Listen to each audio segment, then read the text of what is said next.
પિથલપુર ગામે મચ્છરજન્ય અને પાણીજન્ય રોગચાળા સામે આરોગ્ય તંત્ર સજ્જ।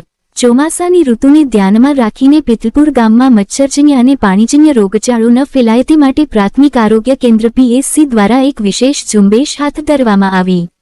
પ્રાથમિક આરોગ્ય કેન્દ્ર Pithalpur medical officer doctor Viral મેડમના માર્ગદર્શન હેઠળ વિવિધ આરોગ્ય ટીમોની રચના કરવામાં આવી।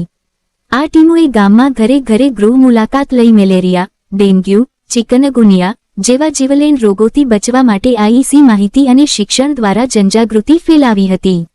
આ સાથે જ મચ્છરોના ઉપદ્રવને રોકવા માટે પોરાનાશક દવાનો છંટકાવ કરવામાં આવ્યો હતો।